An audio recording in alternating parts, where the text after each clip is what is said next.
Welcome to the Medical Ancillary Sales Podcast, your number one source for making money in the medical ancillary sector. Mike and Viv bring you the latest information from lab services, pharmacy, diagnostic testing, and so much more. The latest in ancillary services will be right around the corner. Welcoming the hosts of the Medical Ancillary Sales Podcast, here's Mike and Viv.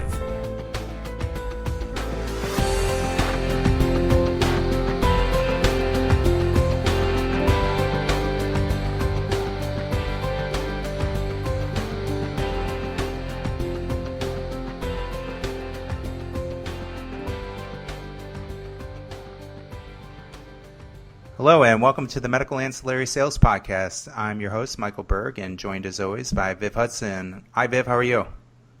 Good, thanks, Mike. And we have another special guest today. Yes, we do. He's been on before, Mr. Farhad Kazemi. Farhad is our electronic health assessment resident expert. Farhad, thank you for getting on. Thanks for calling me special. No problem. So, Farhad, I know there's been some recent changes with the electronic health assessment. I'm still getting used to calling it electronic health assessment, first of all, because I still keep calling it the mental health exam. But for people that are not that familiar with the electronic health assessment, can you give us a brief overview of what the program is, what it does, what physicians it's good for? Absolutely. Thanks for having me on, first off. And this is one of our more successful solutions. And surprisingly, a lot of practices out there are not utilizing this type of solution in their practice, which really is a gap for them. And there's definitely an opportunity there for reps to get their foot in the door with this particular solution. So previously, as you sort of alluded to, you're getting used to the new name, electronic health assessments. It was previously referred to as the mental health assessment. And, the sophistication of our mental health assessment administered via an iPad platform, first off, the great thing is that it's designed for a practice to utilize this in the waiting room, where the only person who's really affected in terms of a new responsibility is the receptionist in handing the iPad out, basically just telling the patient, as with all the other documents that patients will fill out when they come in, we're looking to update your medical records. Can you please answer these questions on the touchscreen iPad? It's very user-friendly and takes only about 5 minutes, 10 minutes if somebody's slow, to get through all of the questions. And the sophistication of our quote-unquote mental health exam, unlike other mental health iPad exams that are out there on the market, ours allows a practice to bill for several codes. The way that the questions are structured are designed to not only bill for the base code, the base psychological assessment administered via computer code, which is CPT 96103, folks are also able to bill for two wellness codes, G0442 and G0444. That's alcohol misuse and depression. So those three codes raise the reimbursement significantly. From on the Medicare side, for just CPT 96103, which is the only code really any other solution out there allows a practice to bill for. They're looking at about $27 on the Medicare side and an average of around $40 for commercial. So with the additional wellness codes on the Medicare side, it's $64 average reimbursement and closer to $85 for commercial insurance. In addition to that, the doctor will also be able to bill for counsel codes. So the questions will uncover whether or not a patient, obviously has an obesity situation, is at cardiovascular risk, is using tobacco, And these are cessation codes that a physician can tap into. There's 4 different cessation codes. Each one of them is valued around $25, slightly higher than $25. So you can see that from a financial standpoint, it really allows a physician to be revenue positive. And there are some solutions out there, mental health solutions, that charge only $10 for their solution. But they're only billing that one code, 96103. So you're looking at, on the Medicare side, a $17 revenue model for that doctor, whereas if they were using our solution, which will run them $20 for the assessment, they're going to make a minimum, without using those cessation codes, they're going to make a minimum of $44 for the 3 codes that are, the backbone of the program. So hopefully that's a good high-level overview. That's perfect. So, go ahead, Viv. So what do you think are some of the key elements of success? And I know you touched on them for an office when they're implementing the mental health assessments, because we've obviously, I should say electronic health assessments. I'm stuck with you, Mike. So we've seen some accounts kind of come and go, and there's those ones that are incredibly successful. So what, in your opinion, has been the key driver to the success in those ones? Excuse me. Yeah, that's a really a great question, because we have seen accounts come and go, and really what it comes down to is setting expectations up front. So making sure that the account understands that this is we've had an issue in the past where an iPad was shipped out to an account and they didn't have their Wi-Fi set up because the rep didn't do a good job of making sure that they had Wi-Fi. So and there's occasionally some offices out there who are worried about folks hacking. It's a very rare worry, but in this particular account, they were worried about somebody driving up in a van and stealing their patient data, which is why they didn't want to have Wi-Fi in their office. That's a rare concern, but you want to make sure that the office has Wi-Fi, and all of the data is done via HIPAA secure servers. So the chance of that happening is incredibly low. And then the rep should be really there. I always recommend, if a rep signs up a new account, be there for the training. Be there every single day. The week of training, just pop your head in every single day. It'll help you, turn yourself into a brand name at that office. Everyone will know your name, and build a relationship for additional ancillaries. But really, it's to make sure that receptionist is actually, because the doctor or the office manager has a million different tasks that they're doing. So making sure that office that receptionist is actually loading up a new patient profile, handing it to a patient on a consistent basis, it is a major spot where this can fail. And a doctor and an office manager, it's a new process, it's a new program for them.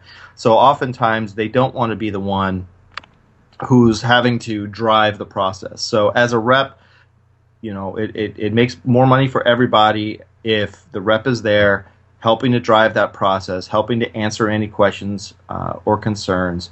And also in the setting expectations side of things, it's important to note too that these, we provide at cost for $149 a refurbished original iPad. We've only had this happen once in the past in the history of this solution, where a doctor was upset when they received, a what in their terms a subpar iPad. They didn't realize that it was a refurbished iPad, and it's really about functionality. It's just about having a test that's going to work for them and create that revenue, and it's not about having a brand new iPad with all the frills and bells and whistles. And also, if you think about it, a patient, if they're in a neighborhood where they potentially have lower income patients, your risk of that iPad being stolen is much higher if you have a very high-end iPad. So that's also very important. Farhad, where are you seeing success in terms of specialties? Because obviously we look at this and you think, okay, this is a primary care driven program, but you've had some success with some other specialties. Can you tell us about those?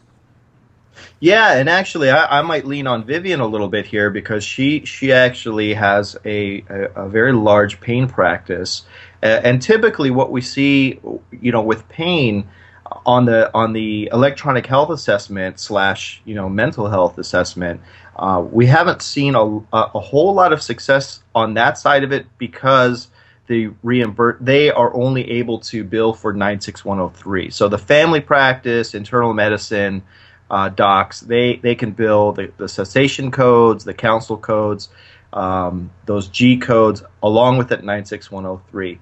However, for a pain doctor, this is a great tool for them to really increase their armamentarium from the standpoint of showing that they're doing everything they can do from a due diligence standpoint to show that they're not having patients that are basically diverting or abusing opiates and things of that nature. So revenue side on the electronic health assessment, a pain doctor is not going to make a ton of money. They're going to make a little bit of money. But where they can really be successful is on the annual wellness visit, which is also a component of this iPad program. And Vivian, I'm going to toss the ball to you since you've had a lot of success with this. Just to sort of talk through your experience with that account that you signed up. Well, I have to say, I'd love to say that it was me, that it was all my wonderful skills, but in actual fact, it's really the definition of a very well-run practice. And basically, the management team were all on the same team as far as getting the patients to do the testing, because for a start, they saw the benefit of the electronic health assessment from the pain perspective to do that, and that's because of the mandate that's coming through Texas. They're not in Texas, but they want to be proactive. So they adopted it from that, and I said to them, look, you also have the ability to do the annual wellness visit with this iPad, which they were not currently doing. So they have trained their staff to be very proficient at handing out the iPad, and they're probably actually doing a lot of annual wellness visits that aren't in the correct group at this point. So we're going to go back with a little bit of a re-education around that. But, what they've done, though, is get that iPad front of mind for the patients. And also pain patients are very motivated. This is another thing that I learnt this week, actually, that pain patients are very motivated to do whatever their doctor tells them, because they very much depend on their medication to help them to feel better. So they're actually very compliant as well, so they don't get a lot of pushback from a patient to do these extra assessments when they're in the office. But really it is the key concept of their success is how well they've trained their office staff to just religiously hand out that iPad and get their patients to do the testing. That's great. And you mentioned a mandate. Can you explain that Texas mandate a little bit more that may be rolling out to other states and possibly nationally? I don't know that I can perhaps explain that as eloquently perhaps as what you can, Farhad, but in Texas, from what I understand, pain doctors have to actually perform a mental health assessment on their patients for them to be able to continue to treat them. And that is because, documented, Vivian. Sorry to interrupt you. It has to be documented. Right. So this provides the documentation. Right. And one of the key drivers of that is that many patients that suffer with chronic pain do get depressed and end up with other problems that can stem from that, because as you would imagine, if you were in pain every day, and a lot of patients do not get complete pain relief from their pain medications, which is inevitably perhaps why some practices or some patients end up abusing their medications, because they don't actually get complete pain relief. So they think, well, I'll take more because it'll help more, but it doesn't always. And that's where our transdermal program can be a good segue into helping those patients. But you can imagine if you're in pain every day, it's got to get you down. It's hard to be upbeat when your back is killing you, or, you know, you can't stand up on that leg because it's causing you so much pain. And then you become largely inactive, and it becomes like a bit of a downward spiral. So a lot of these patients can become quite depressed or lead to other mental issues that can make them an at-risk group for it. And this is why Texas is requiring this documented mandate for these particular patients. And the thinking is that it will actually spread out across the various states across the United States and become just a standard of practice. And on that depressing note, we're running a little long, so I'm going to go ahead and wrap it. I would recommend to anyone listening to this, if you have any leads, any doctors you feel might be interested, or if you get one of these closed, either way, you've heard Farhad on the call. Farhad can close these with you.